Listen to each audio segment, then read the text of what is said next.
tayo ay tumayo para sa ating panalangin. Close your eyes and dear Heavenly Father, we thank you for this new day of learning with my teacher and classmates. Guide us, O Lord, for our new lesson today. Help us, Lord, to understand our topic for today. Amen. Kaya muna ay sumayaw para magkaroon ng sigla ang ating pagsisimula ng ating class.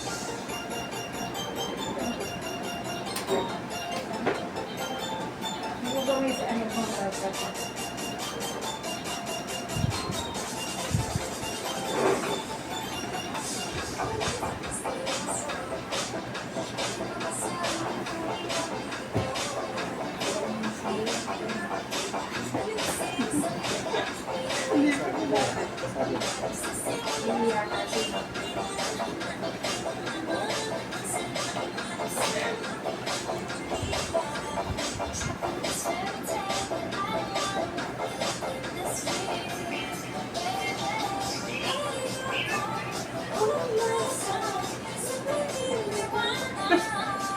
Kaya niya yung pass.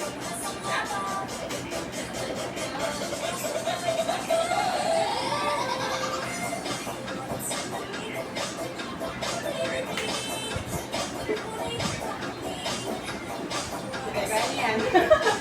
Kumalit.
Okay, sige.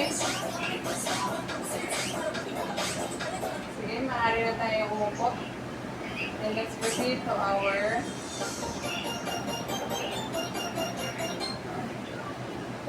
checking up attendance first. So, itaas ang kamay ng mga lalaki. So, sige, bilangin natin, no? Okay, 1, 2, 3, 4, 5, 6, 7, 8, 9, 10, 11, 12, 13, 14, 15, 16. So, meron tayo 16 na boys present today. And yung girls naman, taas ng kamay. So, 1, 2, 3, 4, 5, 6, 7, 8, 9, 12. Okay, total up. Ilan ang ating total attendance ngayon is 28. Okay. So, very good class. So, ngayon naman, sino makakapag basa ng ating mga class rules? Okay, Daisy. Okay. Una, stop talking. So, kapag meron nagsasalita o nagtuturo si teacher o si ma'am ay huwag maingay at makinig, no? And syempre, kapag may sumasagot, ay makinig din tayo. And then, next is, Jan, ano yung pangalawa natin? Look. Very good, no? So, always pay attention, eyes on the board and in our presentation. So, pag merong itinuturo si ma'am, so laging nating yung ating paningin ay sa board lamang, no? And next, Rose, Okay. Always listen very carefully for you to understand our topic. And lastly, Jane, very good. Raise your hand if you want to answer. Okay. Ngayon, dumako naman tayo sa ating recap for our lesson yesterday. So, sino ba? Ano nga ba yung topic natin yesterday? Okay. Joey, ano nga yung naalala mo na ating topic? Very good. It is finding the common factor and finding the GCF and LCM. So, ano bang ibig sabihin ng GCF? Sige, Clarice? Okay, very good. GCF is the greatest common factor. And what is LCM naman? Okay, Rose. Very good. LCM is the least common multiple. So, ngayon, ay i-practice natin, no? Kung naalala nyo kung paano ba talaga or paano kumuha ng ating GCF and LCM. So, first is, we will going to find GCF. So, naalala nyo ba kung ano yung tatlong method na ating ginagamit sa pagkuha ng GCF? Sige, Rex, ano yung naalala mo na pagkuha? Very good. Meron tayong listing method. Then, okay. Number 1 is listing method. And then, factor 3. Very good. Factor 3. And continuous division. Okay, sige. Tatawag tayo ng mga magsasample. Meron tayo ditong problem. Sabi dito, Leo wants to cover a 3 cm, 30 cm to guys ha. Nagkamali lang ng type si teacher. So, 30 cm by 40 cm cardboard of identical square paper. Can you help him to find the largest possible square to cover his cardboard? So, ano yung mga given natin na sinabi sa problem? We have 30 cm and by 40 cm. So, sabi doon ay tutulungan daw natin siya makuha yung largest possible square to cover his cardboard. So, from the word largest, so, pinahanap natin yung pinaka-malaki. So, ang gagawin natin is to find the GCF. So, sige, may I call on Peter? Pwede mo bang mapakita sa amin yung listing method sa pagkuha ng GCF?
Nakita natin, ano ba yung mga common factor na nakuha natin sa 30 and 40? Siyempre, ang common factor nila is yung 1, 2, 5, at saka 10. So, sabi doon, the largest. So, ibig sabihin yung pinakamalaki ang kukunin natin. So, ang answer is, ang GCF niya is 10. GCF is 10. So, ngayon naman, tingnan naman natin siya sa pagkuha naman ng GCF sa pamamagitan ng using factor 3. So, may I call on Roselyn to demonstrate to us how to get the GCF by using the common factor 3.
So, kita natin yung ganito yung itsura ng factor 3, no? So, para siyang tray, no? So, kunin natin yung mga pare-parehas na kanilang factor. So, sa 30, ayan, ang mga prime factor niya is 2 times 3 times 5. Okay? And then sa 40 naman ay 2 times 2 times 2 times 5. So, dito natin nakuha yan. Okay? So, ngayon, titingnan natin yung magkakaparehas. No? Dito, nakita yan, no? Meron siyang pair of 2 and pair of 5. So, para makuha natin yung GCF by using factor 3, ita-times natin yung 2 and yung 5. And ang answer is 10. So, nag-gets ba yung paggamit ng common factor? Factor 3? Okay, very good. So, ngayon naman, ay demonstrate naman natin yung paggamit ng continuous division.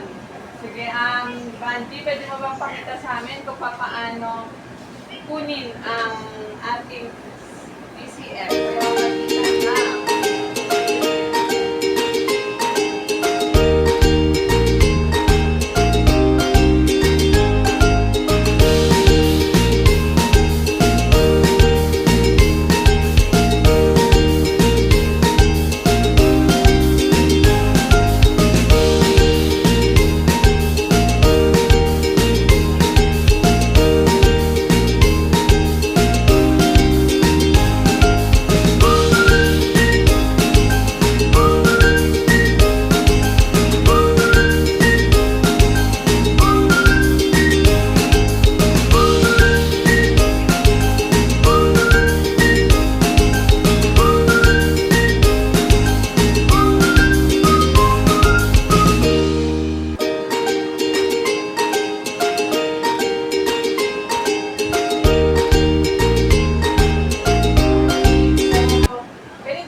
Possible number na pwede nating i-divide doon sa dalawang number, yung 30 and 40. So, syempre, una dyan yung 2, no? And then, dahil nga hindi naman divisible yung 20 and 15 na 3, kaya tayo nag-jump sa 5. So, ang mga nakuha natin na common factor niya is 2 and 5. So, 2 times 5 is equals to 10. So, ang ating GCF ay 10. So, ganyan lang yung mga process ng pagkuha ng ating GCF sa pamamagitan o sa paggamit ng ano nga yun, yung tatlo? Listing method, factor 3, and continuous division.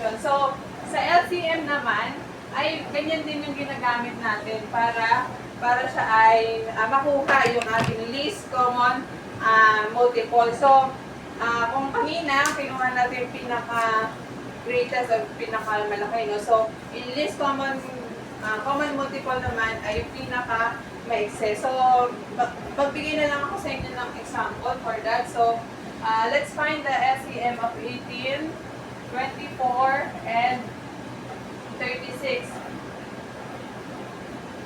So, sige, ano yung mga, before, sa 18 muna tayo, ano yung mga possible na common multiple ng 18 or, ano, so, 18, 36,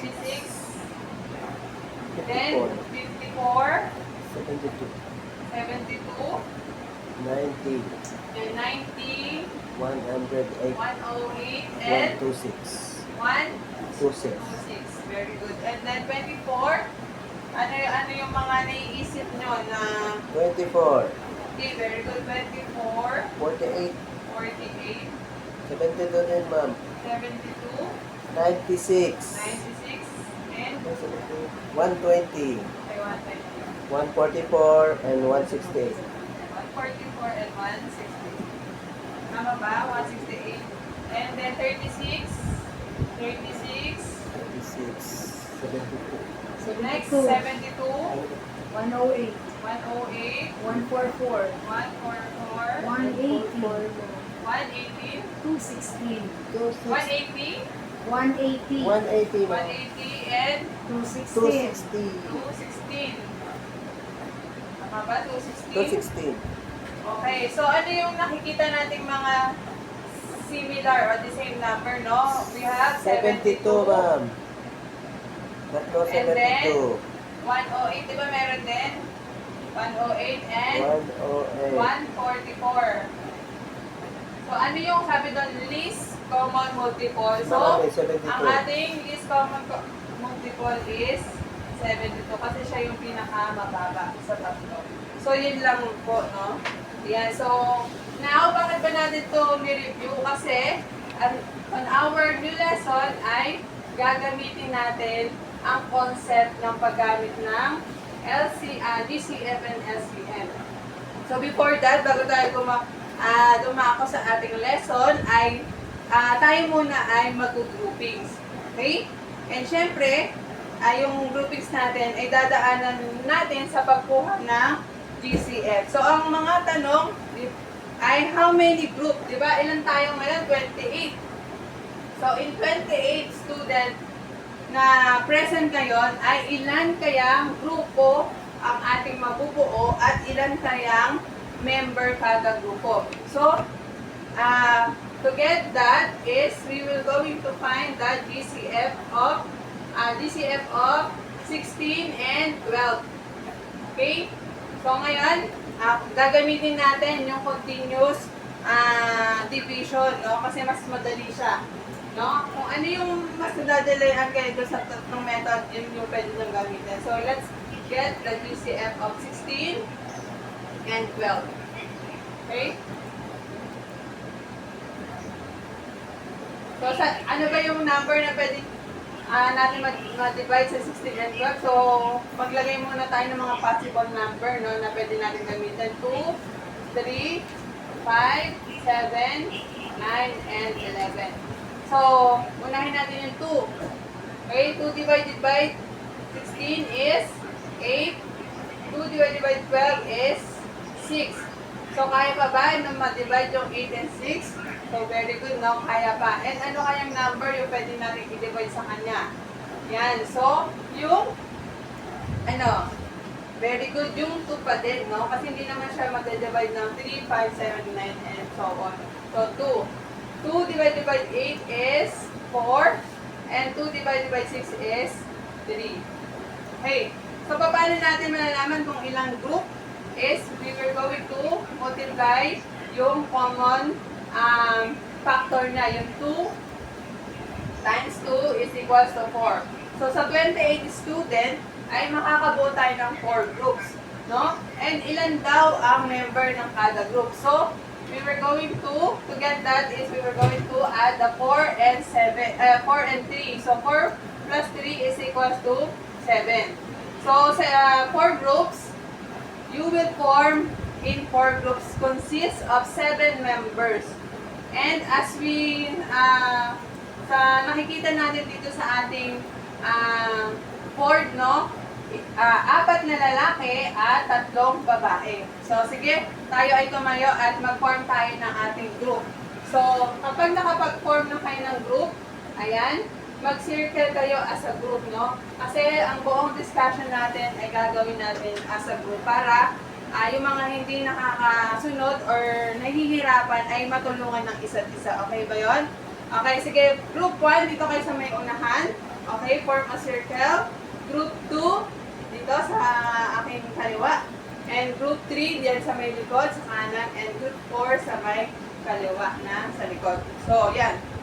Okay, ngayon na meron na tayong group, no?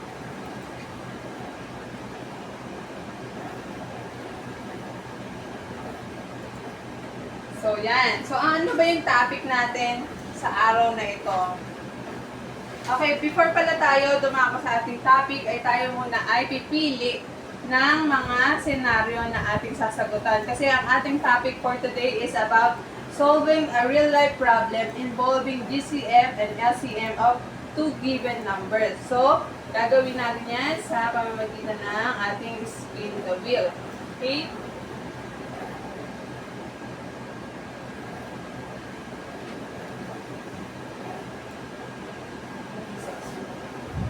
So, kung ano yung unang mag-stop yung spin natin, yun ang mapupunta sa group 1. Okay, take note ha. Kung ano yung inyong, kung saan may stop. Okay, yung scenario number, group 1, group 2, group 3, and group 4. Okay? Okay, let's have spin the wheel. Let's now spin the wheel. Okay, ano kayang scenario mapupunta sa group 1?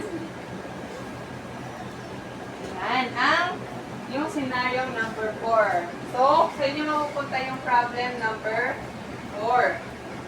Okay, next.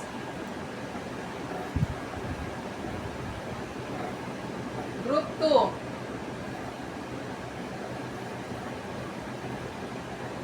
Okay, yung problem number, okay, number 2.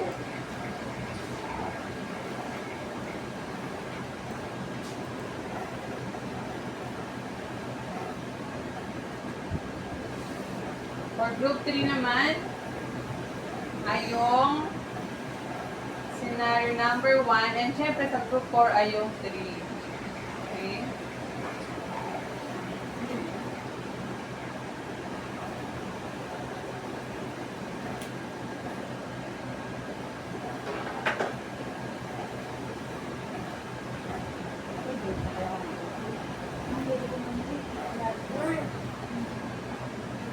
So, sa group 1, group 3 is yung 1 and group 4 is yung 3.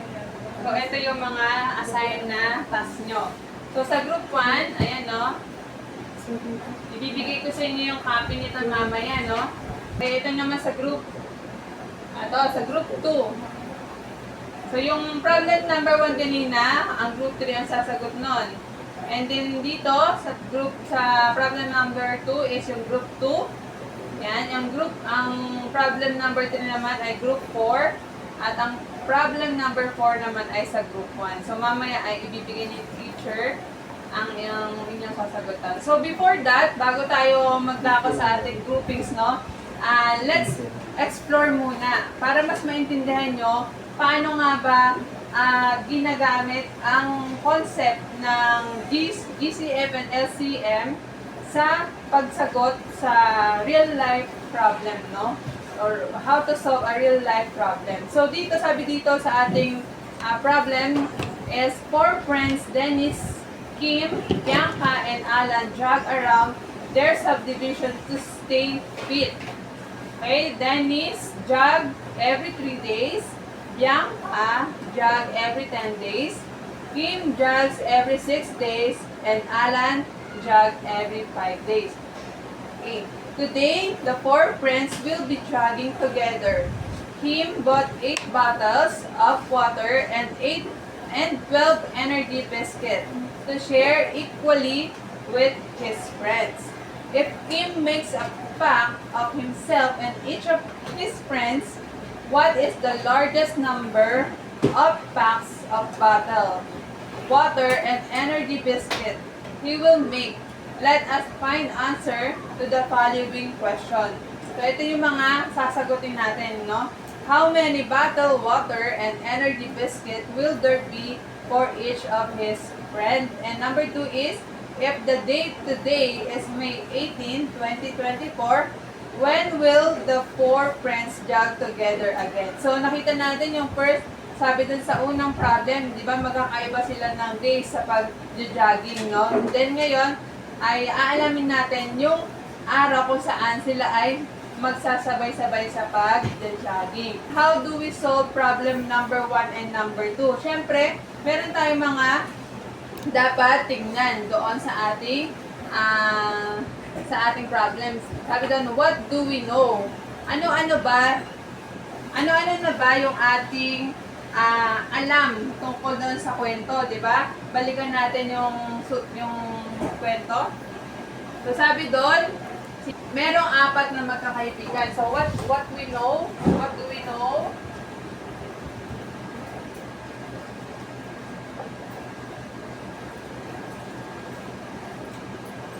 So meron tayong 4 friends, no? 4 sila magkakaibigan. Sabi doon, si Denise ay ilang araw din siyang nagja-jogging. 3 every 3 days.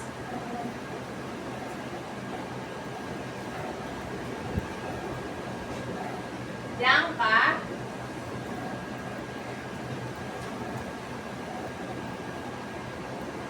Bianca naman ay every 10 days.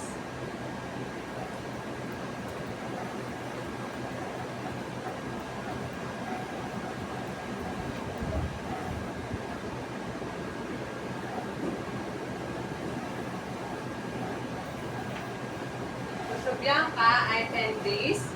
And then, every 10 days, si Kim naman ay every 6 days. And si Alan ay ilan? Very good, 5 days. Okay? So, ngayon, ito na yung mga natin, no? Yung mga alam natin tungkol sa kwento. And sabi din doon na si Kim daw, itong si Kim ay bumili ng 8 bottles of water. And then, bumili din siya ng 12 energy biscuits. Okay. And sabi doon, ay ihahatiin niya raw ito equally sa kanyang mga kasama. So next, ano yung susunod nating question? Sabi din is, what do we need to figure out? Ano-ano daw yung dapat nating kunin o malaman? So, what do we need to figure out? So, ano ba yung tanong kanina?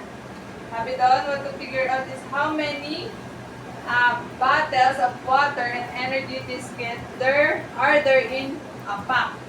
And when will the 4 friends jog together? So, dalawa yung ating kukunin. Yung ilan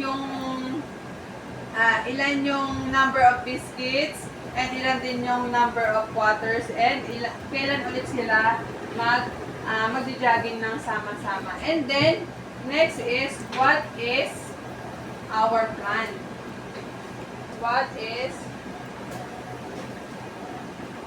our plan? So, dito sa what is our plan, dito natin pag-iisipan kung ano ba yung kukunin natin, kung GCF pa siya o LCM. No? So, mapapansin natin na bawat question, meron siyang mga hint na makikita natin para masabi natin na GCF ang kukunin mo or yung SEM, no? So, dito sa ating problem number 1, yung tanong natin kanina na una, ay, ang tanong doon is, diba, how many bottle, water, and energy biscuit will be there be for each of his friends? So, in number 1, ang gagamitin natin dito is GCF, no? Bakit kaya GCF? May idea ba kayo bakit GCF ang dapat natin gamitin? So, yan, no? Kasi sabi doon sa ating question is ilan daw yung bottle na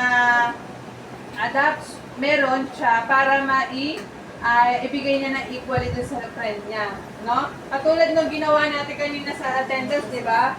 GCF yung ginamit natin kasi inalam natin kung ilan ba yung student or ilang group yung meron sa 28 na total. So, ganun din, no, sa ating pagkuha ng GCF. So, ang hint natin dito is, yan, for, yung kanyang how many bottled water and energy drinks. So, dinivide niya kasi yung dala-dala niyang bottled water and yung energy biscuit. So, GCF, and ang gagamitin natin dito is yung continuous division. Very good. Continuous division. So, sige. Let's find out, no? So, ang ating given is yung 8 and 12 bottles. So, we have 8 and 12 8 bottles of water and 12 energy biscuits. So, hanapin natin yung kanyang common factor. So, 8 and 4 ay pwede natin i-divide sa 4. Diba? 4, 8 divided by 4 is 2, and 12 divided by 4 is ilan? 3. Okay? So now, the greatest common factor nila ay 4. Very good, 4, no? And then, sabi dito, we can make 4 packs from the bottle, water, and energy biscuit. So, doon daw sa ating, doon daw sa Dalatikim ay makakagawa tayo ng 4 packs. No? Meron siyang energy, may water siya, and then meron din siyang energy drink. Okay? And how to solve it? Paano daw natin i-solve yun, no? We divided by a bottle, water, 8 divided by 4 is equals to 2. So, ang bawat friend niya ay merong 2 water sa pack. And yung biscuit is 12 divided by 3 is equals to, ay 4 pala. Divided by 4 is equals to 3. So, doon sa pack na ibibigay ni Kim sa kanyang mga friends ay merong laman na 2 bote ng tubig at may 3 biscuit. Okay? Naintindihan ba? Okay, very good. So, ngayon naman, let's solve the question number 2 or the problem number 2. Yung tanong doon, sabi doon, di ba, kailan, kung ngayon is May 18, kailan ulit daw mag-judge sila ng sama-sama. Okay? So, ganun pa rin, oh, what do we know? So, meron tayong 4 na friends and si Denise is 3 days. Every 3 days siya nagja-jogging. Si Bianca is every 10 days. Si Kim naman is every 6 days. And si Ara naman ay every 5 days. And what do we need to figure out? Sabi doon is, if the date today is May 18, 2024, Yan, sabi is, when will the four friends jog together again? So, kailan daw ulit sila mag-jogging na sama-sama? And then, kapag nalaman na natin kung ano yung dapat natin kunin, what is our plan? This problem can be solved by getting the least common multiple. So, ang ating kukunin is LCM. Bakit LCM? Yan. Kasi, we need to figure out the soonest time, no? Or the least. The four friends continued their jogging routines and when they will jog together again. So, meron silang common na araw na sila ay mag-jog together. Kaya, least common multiple yung ating kukunin. And we need to get the LCM of the friends schedule for jogging. And we will going to use the prime factorization to solve this. No? Paano nga ba yung prime factorization? So, first is, ano yung ating mga given? 3, 10, 6, and then 5. So, paano makukuha yung sagot na 3? So, 3, 1 times 3 is equals to 3. Okay? And then, yung 10 naman is 5 times 2. So, 5 times 2 is equals to 10. And yung 6 naman is 3 times 2. And yung 5 naman is 5 times 1. So, ito yung kanya mga prime factorization. So, we will going to get yung kanilang same na mga nakuha nating data. Like, 3. So, 3 times 5 times 2. Okay. So, times natin. 3 times 5, 15. Times 2 is equals to 30. So, our LCM is 30. So, the four friends will meet again after 30 days. So, from the day to day, 9/18, 2024, ay magkikita sila after 30 days. So, yung nakuha natin is 30 days, no? So, kung ating iisipin, kailan kaya ulit sila magkikita-kita, no? So, syempre, ibilang tayo mula 18 hanggang ng 30 days, no? Para, and then yun yung magiging date ng kanilang pagkikita. It is possible June 17 or 18. No? So, dito sila magkikita ulit. Okay? So, ngayon naman ay let's find out paano nga ba nalalaman kung LCM or GCF ang ating kukunin. The problems of getting the GCF may ask for. Tandaan niyo po ito, ha.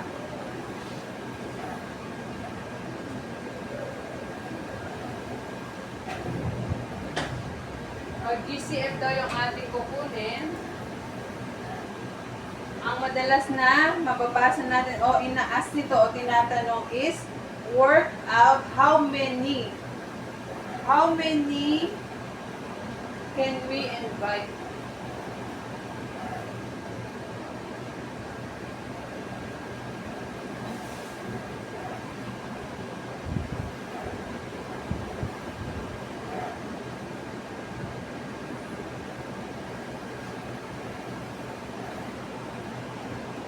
Pangalawa is break up things into smaller parts. So, dinidivide siya sa maliliit, no? Break up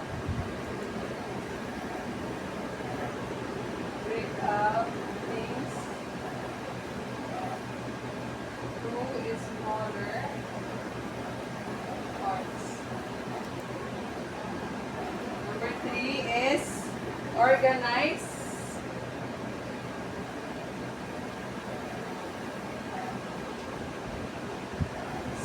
something into row.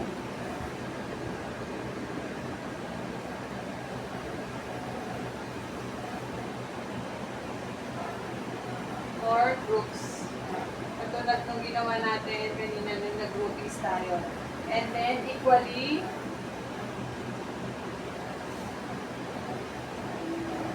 distributed. And the LCM naman Pasok na tayo. ay Ikaw pa about event repeated. Ikaw na naman.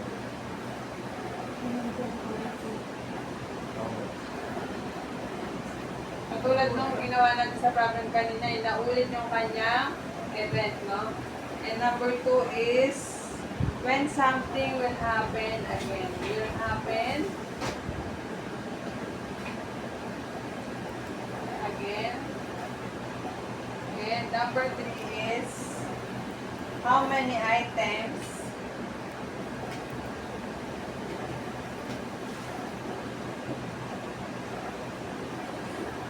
you will buy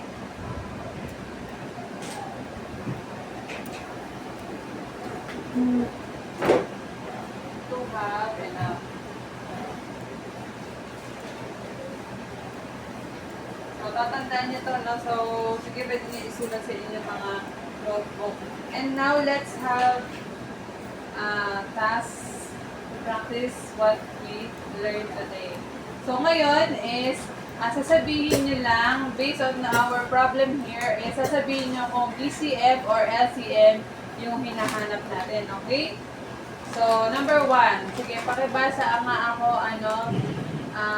dyan.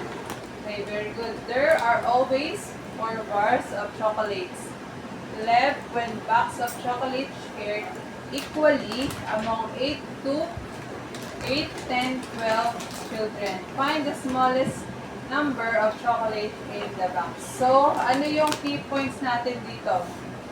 Okay, equally, shared equally. So, ang ating hinahanap ay GCF. Very good. So, number 2 naman. Okay. Rose, ikaw. Okay. So, sabi dito, no, there are 117 boys and 135 joints in a field trip. So, anong tanong? Sabi dito, the teacher is in charge, decided to group them. So, ano yung nga yung ating rules kanina? Saan siya nakapaloob? Sa GCF, sa LCM. Okay, very good sa GCF din kasi tinatanong yung kanyang group, no? Kung saan isasama yung mga student na kasama sa field trip. And next, if a certain number of grade 5 students shared 28 or 29 skills book in mathematics, ayan, there are remainders of 4 and 3 books. What is the largest possible number of students? So, ano yung ating key point doon sa ating question number 3? Ano sa tingin niyo yung dapat nating hanapin? Okay, very good. Yung DCF. Bakit natin sinabi DCF? Kasi sabi nga doon, what is the largest possible number of students? And next is number 4. Mark, pakibasa ko. Okay, ano yung ating kukunin? Very good, LCM, no? Kasi, ano yung key points natin doon? Sabi niya, how many of each pack should we buy? Point to remember. Remember that we will know that we need to get the greatest common factor or the GCF of 2 numbers when the word problem asks to, number 1 is work out how many things are involved, up things into smaller parts, organize something into rows or groups, and equally distributed to 2 or more sets of items into their largest grouping. And for LCM naman is when an event will happen again. Next is when something will happen again in the same time and how many items you will buy to have enough. So, yan yung ating mga dapat tandaan sa pag-a-analyze ng problem. So ngayon naman ay eto na yung ating group task, no? 'Di ba meron tayong mga binigay na problem kanina? So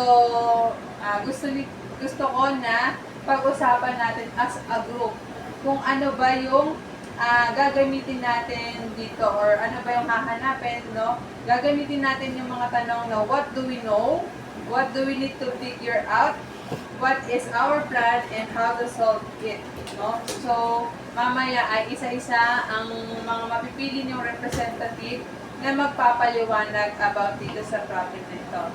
Okay? Sige, you may start now. So ngayon ay meron tayong mga individual syempre naman na gagawin para ma-practice nyo rin bawat isa yung ating mga pinag-aralan. So meron tayo dito mga sasagutan and ito ay 1 to 5 lamang. No? So in first set natin, sabi dito, solve the following problem using the 4-step plan. So ano ba yun? Yung mga tanong natin kanina, di ba? What do we know? What do we need to figure out? What is our plan? And how do we solve it? So, ito yung magagamitin natin dito. Okay? And then, for our set 2, ayan. So, analyze the problem and choose the right answer. So, letter lang din ang ating isusulat dito. Okay ba yun? Okay. Sige, ilagay nyo siya sa inyong papel. And mamaya, i-check natin siya. So, you may pass your paper now. So, for our assignment, create your own world problem. So, mag-iisip kayo ng real world problem na pwede nakikita nyo sa paligid, no? And doon sa word problem na gagawin nyo ay kukunin nyo yung ating LCM and yung ating GCM. Okay ba yan, class? Okay. So, okay, this is the end of our lesson. So, tayo muna ay tumayo muli para sa ating panguling panalangin. Okay? Let's pray. Heavenly Father, thank you po sa mga learnings na aming natutunan sa araw na to. Samahan mo po kami sa aming pag-uwi at ingatan mo po kami lahat, Panginoon. Maraming po salamat sa pangalan ni Jesus. Amen. So, goodbye class. See you tomorrow. Don't forget your assignment, ha? Okay, bye-bye.